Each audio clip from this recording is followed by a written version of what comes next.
Kula nuwun Bapak Ismanto ingkang minangka wakilipun Bapak Pramudi sekalian, sapangarahing panganten kakung ingkang winengku ing karahayon.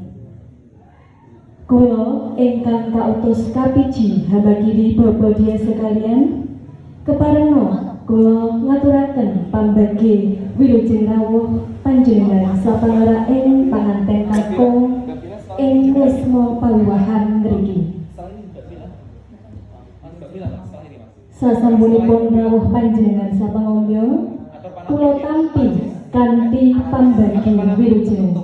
Hatur salam wilujengipun Bapak Pramudi sekalian, katur Bapak Dia sekalian.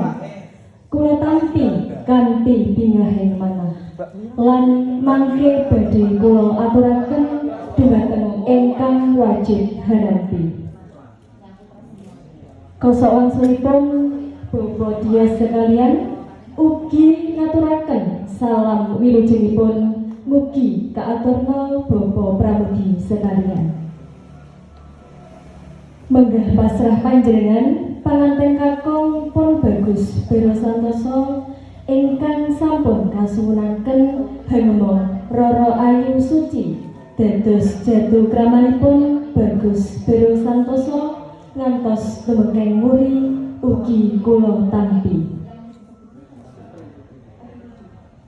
Dene kalampahaning tata cara panggih sarta pawiwahaning panganten sampun wonten ing pamurdanipun Bapak Dia sekalian ing mriki.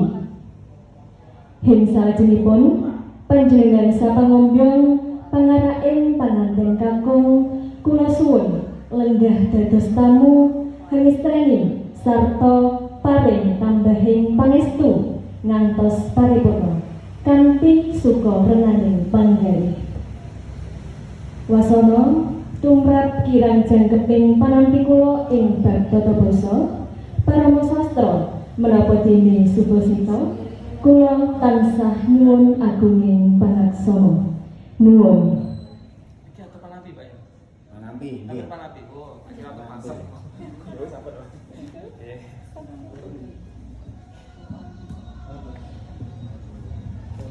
Sagung para tamu kakung saha putri ingkang mengku ing karahayon